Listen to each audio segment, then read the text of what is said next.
मुरैना में आज नरेंद्र मोदी ने कांग्रेस को आड़े हाथों लिया। प्रधानमंत्री नरेंद्र मोदी ने मुरैना में विजय संकल्प को संबोधित करते हुए कांग्रेस पर जमकर निशाना साधा। उन्होंने कहा कि बीजेपी के लिए देश से बड़ा और कुछ नहीं है, जबकि कांग्रेस के लिए अपना परिवार ही सब कुछ है।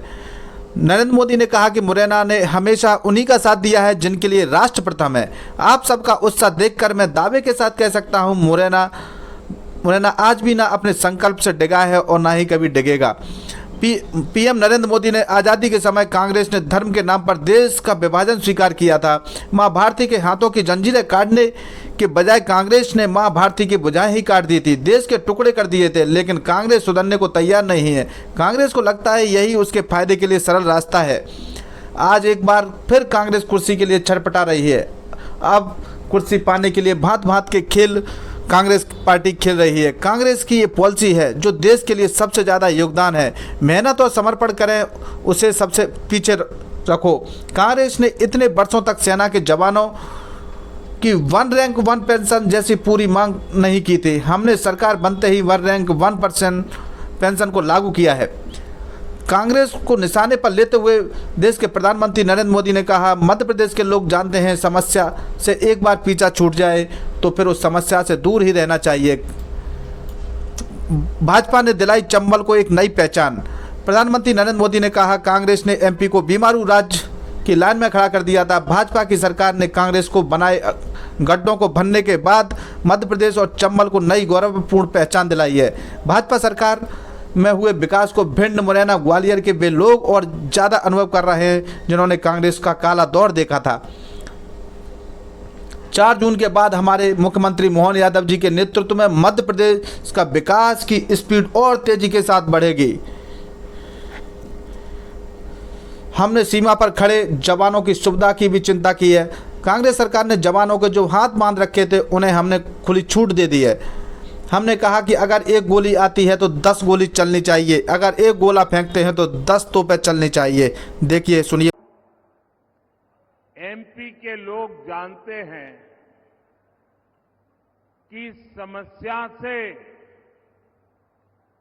एक बार पीछा छूट जाए तो फिर उस समस्या से दूर ही रहना चाहिए। कांग्रेस पार्टी ऐसी ही विकास विरोधी एक बहुत बड़ी समस्या है। चंबल के लोग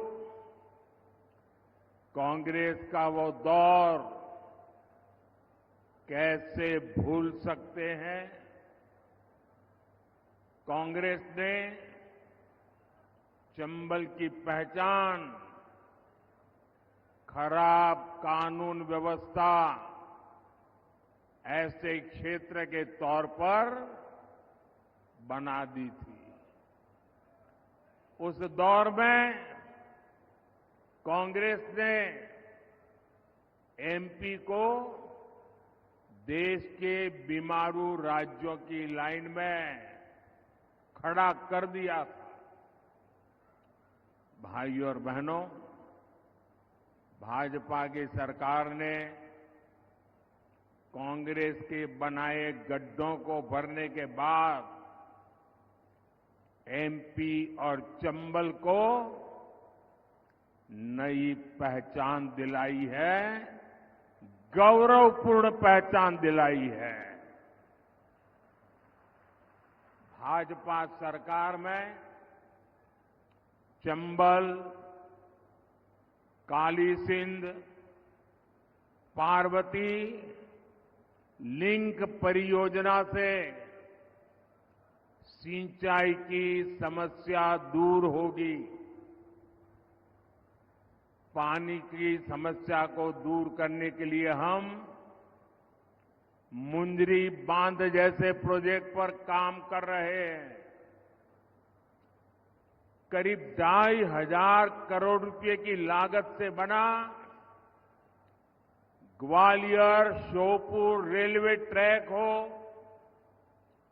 आधुनिक इंफ्रास्ट्रक्चर के ऐसे अनेक काम इस क्षेत्र की तस्वीर बदल रहे हैं।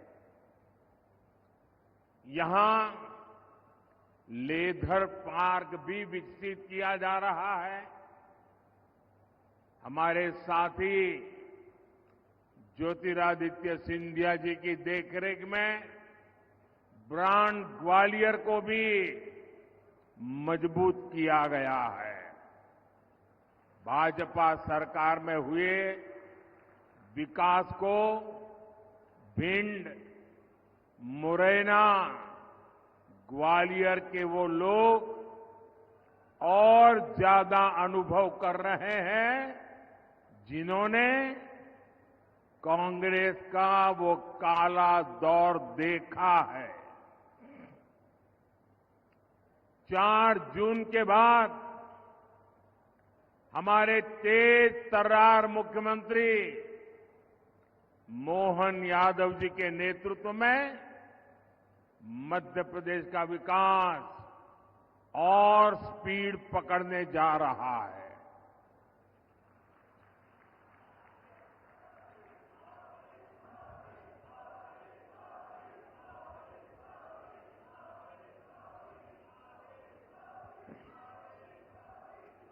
साथियों, भाजपा के लिए देश से बड़ा और कुछ भी नहीं है और कांग्रेस के लिए अपना परिवार ही सब कुछ है। कांग्रेस की पॉलिसी है जो देश के लिए सबसे ज्यादा योगदान करे, सबसे ज्यादा मेहनत करे, सबसे ज्यादा समर्पण करे, उसे सबसे पीछे रखो। इसलिए कांग्रेस ने इतने वर्षों तक सेना के जवानों की 1 रैंक 1 पेंशन जैसी मांग पूरी नहीं होने दी। हमने सरकार बनते ही 1 रैंक 1 पेंशन को लागू किया। हमने सीमा पर खड़े जवानों की सुविधा की भी चिंता की। कांग्रेस सरकार ने जवानों के जो हाथ बांध रखे थे, हमने उन्हें भी खुली छूट दे दी। हमने कहा अगर 1 गोली आती है 10 गोली चलनी चाहिए।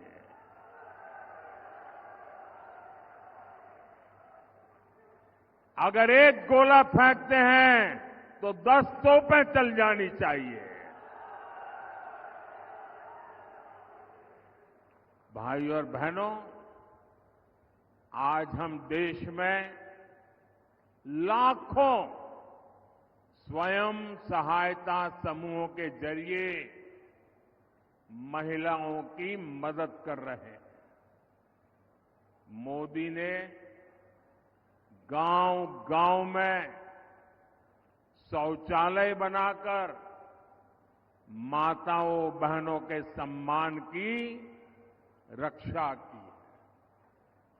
अब अगले 5 वर्षों के लिए मोदी ने 3 करोड़ महिलाओं को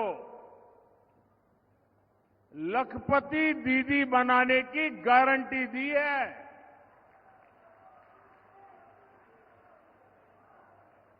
3 करोड़ महिलाएं जब लखपति दीदी बनती है तो उस परिवार की, उस गांव की सारी अर्थव्यवस्था तेज गति से दौड़ने लग जाती है। साथियों, आप सब जानते हैं आजादी के समय कांग्रेस ने धर्म के नाम पर देश का विभाजन स्वीकार किया था। मां भारती के हाथों की जंजीरें काटने के बजाय कांग्रेस ने मां भारती की भुजाएं ही काट दी थी, देश के टुकड़े कर दिए थे। लेकिन कांग्रेस सुधरने को तैयार नहीं है। कांग्रेस को लगता है यही उसके फायदे का रास्ता है, यही उसके फायदे के लिए सरल रास्ता है। आज एक बार फिर कांग्रेस कुर्सी के लिए छटपटा रही है और कुर्सी पाने के लिए भांति भांति के खेल खेल रही है। देश के कोटि कोटि नागरिकों के आंखों में धूल झोंककर सत्ता हथियाने के लिए आपके भविष्य को बर्बाद करने पर तुली हुई है। ये लोग फिर से धार्मिक तुष्टीकरण को मोहरा बना रहे हैं। साथियों, कर्नाटका में कांग्रेस सरकार का राज है और उन्होंने क्या पाप किया है, आप हैरान हो जाओगे। मुझे बताइए कि आपके गांव में कोई आकर के कह दे कि भाई इस गांव में सारे के सारे लोग अब ये नहीं ये हो गए, तो आपको मंजूर होगा क्या? कांग्रेस सरकार ने कर्नाटका में जितने भी मुस्लिम समाज के लोग हैं, उच्च वर्ग के होंगे, धनी होंगे, व्यापारी होंगे, उद्योगपति होंगे, न्यायमूर्ति होंगे, कोई भी होंगे, बस सिर्फ वो मुसलमान होना चाहिए। अगर वो मुसलमान है तो उन्होंने रातों रात एक कागज निकालकर हस्ताक्षर करके उन सबको ओबीसी घोषित कर दिया। अभी ओबीसी घोषित कर दिया तो बहुत बड़ा तूफान हो गया। यानी वहां कांग्रेस ने शिक्षा और सरकारी नौकरी में पहले जिन ओबीसी लोगों को आरक्षण मिलता था, उस ओबीसी समाज में इतने सारे नए डाल दिए कि ओबीसी समाज को जो आरक्षण मिलता था वो उनसे छीन लिया, चोरी छुपी से छीन लिया। और जो मुसलमानों को नया ओबीसी बना दिया था, गैर कानूनी तरीके से बना दिया था, संविधान के विपरीत बना दिया था, बाबा साहब आंबेडकर की भावना के विरुद्ध बना दिया था, उस मुस्लिम समाज को ओबीसी को जो मिलता था वो लूट करके उनको दे दिया। आप सबको मालूम है, जब देश का संविधान बना, महीनों तक माथापच्ची हुई, चर्चाएं हुई, देश के गणमान्य लोगों ने चर्चाएं की। बाबा साहब आंबेडकर में उन चर्चाओं के आधार पर संविधान को लिखा गया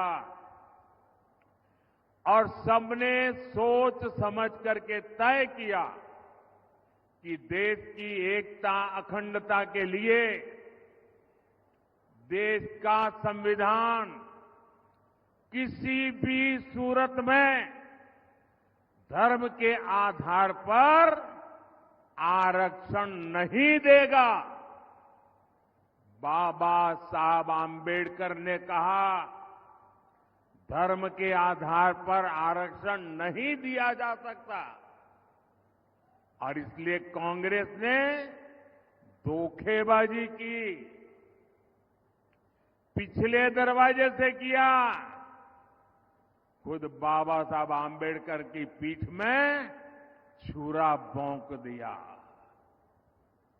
लेकिन वोट बैंक और तुष्टीकरण में डूबी कांग्रेस कर्नाटका का यही मॉडल पूरे देश में लागू करना चाहती है।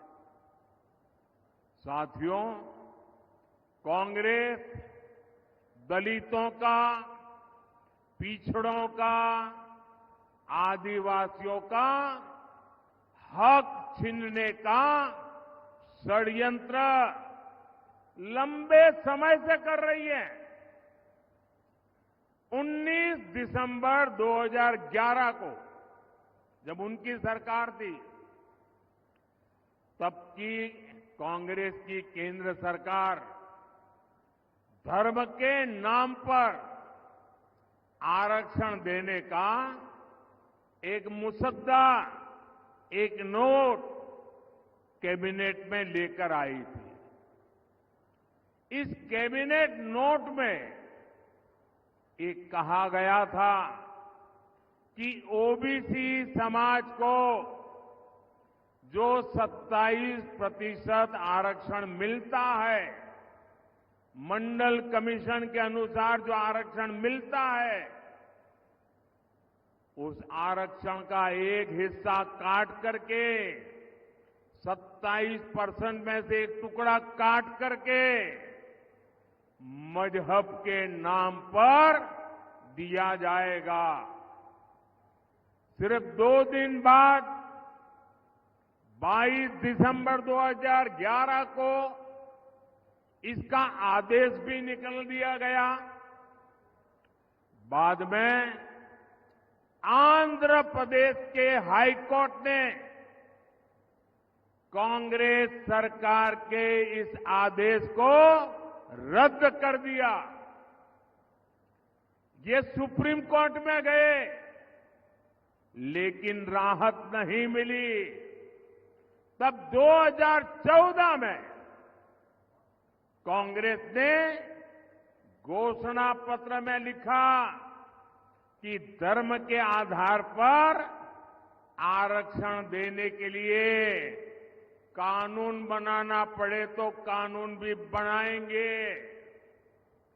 तो 2014 में ओबीसी समाज जग गया, दलित समाज जग गया, आदिवासी समाज जग गया और उन्होंने तय किया कि ये लोग तो अगर ये करेंगे तो हमारी तो आने वाली पीढ़ियां बर्बाद हो जाएगी, हमारे सपने चूर चूर हो जाएंगे। और उसके बाद इस समाजों ने एक होकर के कांग्रेस के सपनों को मिट्टी में मिला दिया, उनको सत्ता से बाहर कर दिया। फिर भी सुधरने को तैयार नहीं है। अब ये वो अधूरा काम पूरा करने के लिए फिर से नई चाल चलने लगे हैं। कांग्रेस की चली तो यहां मध्य प्रदेश में जो हमारे कुशवाहा भाई बहन हैं, गुर्जर भाई बहन है, यादव भाई बहन है, गडरिया भाई बहन है, धाकड़ प्रजापति समाज हो, ऐसे सब समाज को जो आरक्षण मिलता है, जैसे हमारे यहां कुमार, तेली, माझी, नाई, सुनार समाज, ऐसे समाजों को जो आरक्षण मिलता है, कांग्रेस इन सभी ओबीसी जातियों से उनका हिस्सा छीनकर अपने चहेते वोट बैंक को मजबूत करने के लिए उनके चरणों में देने का मन बना करके बैठी है। आप मुरैना के लोग मुझे बताइए, क्या आप ऐसा पाप होने देंगे? पूरी ताकत से बताइए। उनको जरा डर लगे, ऐसा करिए। क्या ऐसा होने देंगे? ये ओबीसी का हक छीनने वालों को पूरी तरह साफ कर देंगे, चुन चुन करके साफ कर देंगे, हर पोलिंग बूथ में साफ कर देंगे। साथियों, भाजपा सबका साथ, सबका विकास के मंत्र पर चलने वाली पार्टी है। भाजपा सरकार अगर जरूरतमंदों को कोविड के समय अगर राशन की जरूरत है तो कोई भेदभाव नहीं, न जाति का भेदभाव, न धर्म का भेदभाव, जरूरतमंद 80 करोड़ लोगों को मुफ्त राशन देता रहा। क्या कभी आपने कोई शिकायत सुनी है? आपने कभी सुना है कि हमारे गांव में वो मुसलमान भाई है इसलिए उसको मिलता नहीं है? कभी सुना है? भाइयों बहनों, भाजपा सरकार ने 4 करोड़ गरीबों को पक्के मकान दिए। ये घर बिना भेदभाव हर धर्म के लोगों को मिले हैं। क्या किसी गांव में ने कोई शिकायत सुनी है कि भाई धर्म के आधार पर मुझे मकान नहीं मिला? ऐसा सुना है क्या? यहां भाजपा सरकार है कि नहीं है? दिल्ली में भाजपा सरकार है कि नहीं है? कोई भेदभाव की खबर सुनी है क्या? भाजपा सरकार ने 11 करोड़ घरों तक पीने का पानी का कनेक्शन पहुंचाया है। कोई जातिवाद नहीं होने दिया, कोई धर्म के नाम पर भेदभाव नहीं होने दिया, क्योंकि सबका साथ, सबका विकास ये हमारा मंत्र है। हर धर्म, हर समाज को ये लाभ समान रूप से मिलना चाहिए। समान रूप से मिलना चाहिए कि नहीं मिलना चाहिए? अगर सबको समान रूप से मिलता है तो आपकी कोई शिकायत होती है क्या? लेकिन अगर कांग्रेस आती है तो ये सारी सुविधाएं दलितों, पिछड़ों, आदिवासियों और सामान्य वर्ग के गरीबों को नहीं मिलती। कांग्रेस की चले तो गरीब कल्याण की योजनाओं का लाभ भी धर्म के आधार पर देती, क्योंकि कांग्रेस तो डंके की चोट पर यही कहती है कि देश के संसाधनों पर पहला हक मुसलमानों का है। मोदी कहता है देश के संसाधनों पर पहला हक इस देश के गरीबों का है, इस देश के पिछड़ों का है, इस देश के आदिवासियों का है। साथियों, कांग्रेस एक के बाद एक ऐसी घोषणाएं कर रही है जो देश को भी कमजोर करेगी और आपके परिवार को भी कमजोर करोगी।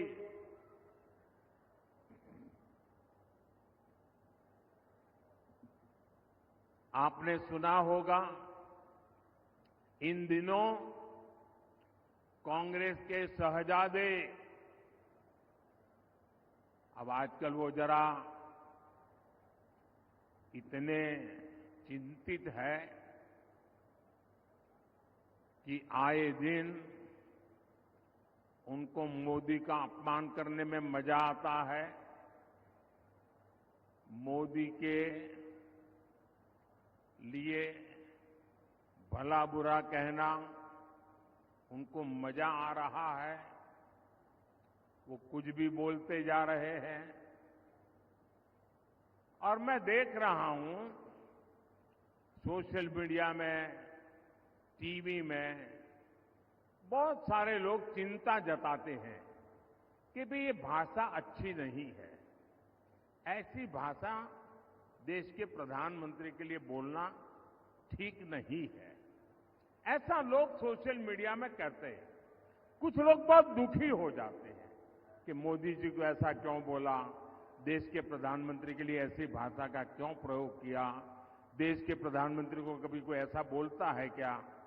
मेरी सबसे विनती है कि कृपा करके आप दुखी मत होइए, आप गुस्सा मत कीजिए। आपको पता है वे नामदार है, हम तो कामदार हैं। और नामदार तो कामदार को सदियों से ऐसे ही गाली गलौज करते आए हुए हैं, ऐसे ही ठोकर मारते आए हुए। तो भाई मैं तो आप में से आता हूं, गरीबी से निकला हूं।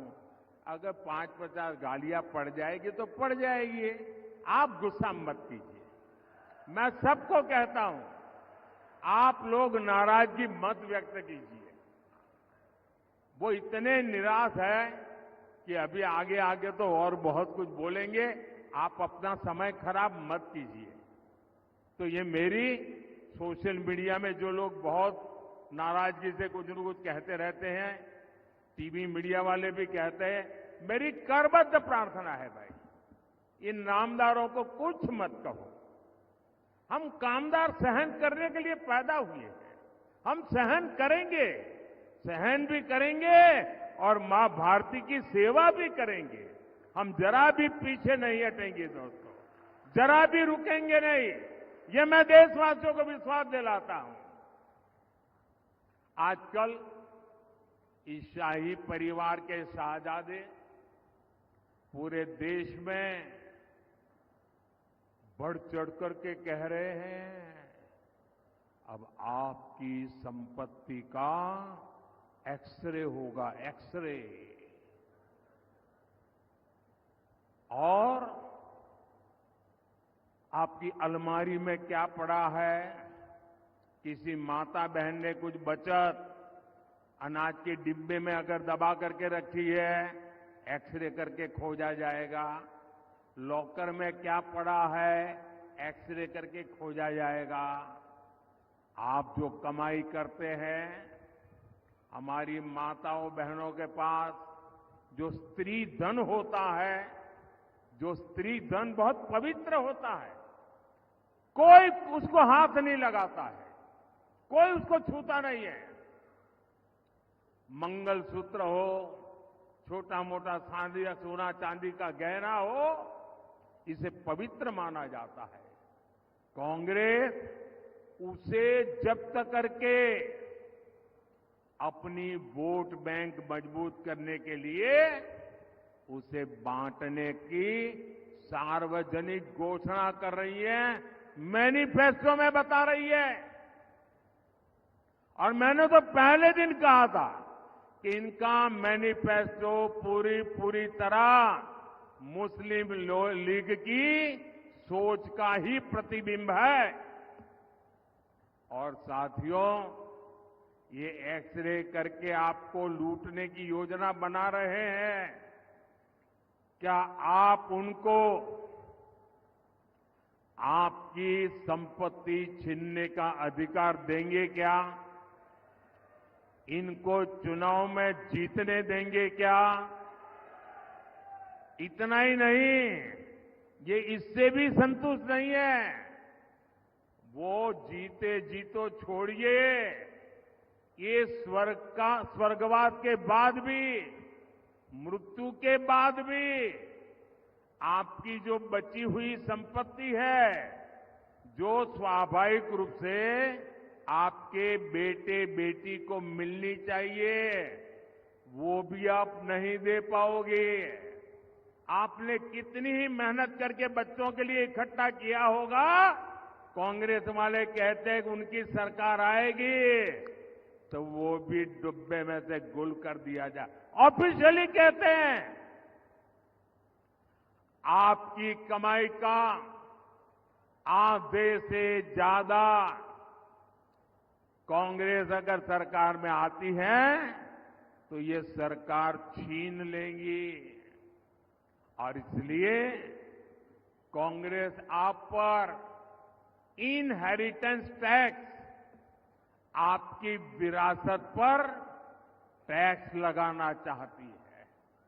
भाइयों और बहनों, इनहेरिटेंस टैक्स से जुड़े जो तथ्य अब निकलकर सामने आ रहे हैं, वो देश की आंखें खोलने वाले हैं।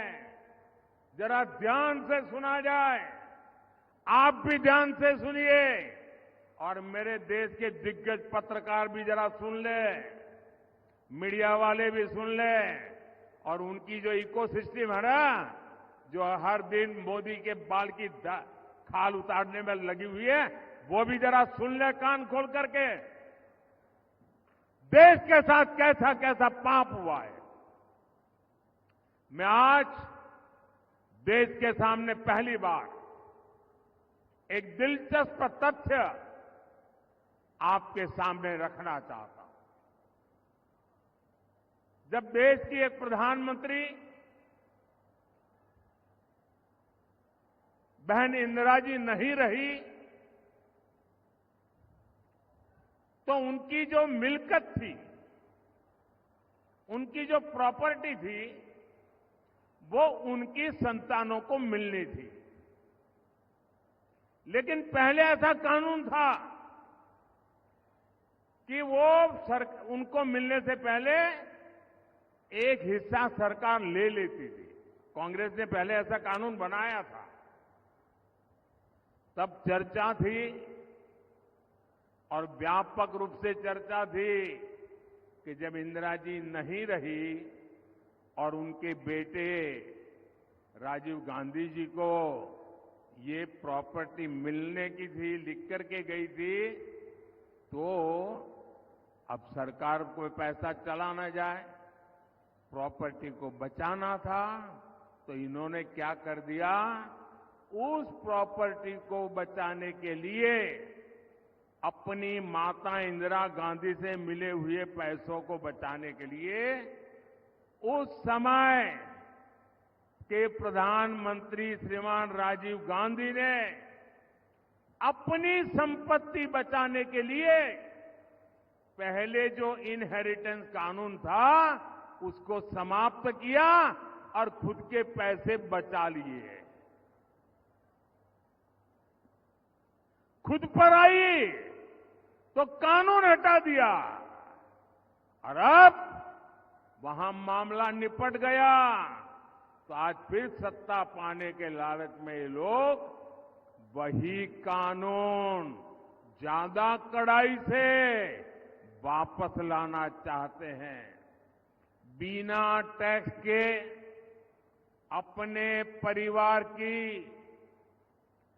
4 पीढ़ियों की अकूत धन दौलत हासिल करने के बाद अब ये लोग आप जैसे सामान्य मानवी की विरासत, आपकी मेहनत की कमाई, जो आपने अपने बच्चों के लिए बचत करके रखा है, उस पर टैक्स लगा करके आधी संपत्ति लूटना चाहते हैं।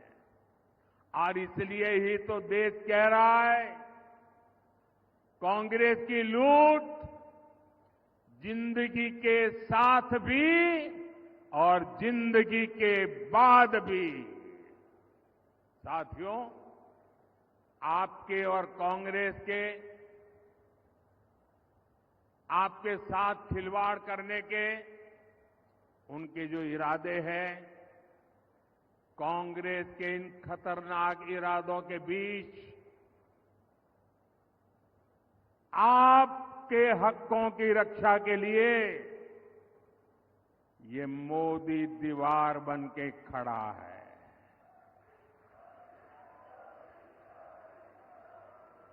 ये गाली गलौज इसलिए हो रहा है क्योंकि मोदी 56 इंच का सीना तान करके खड़ा हो गया है। इनके मंसूबे सफल नहीं होंगे,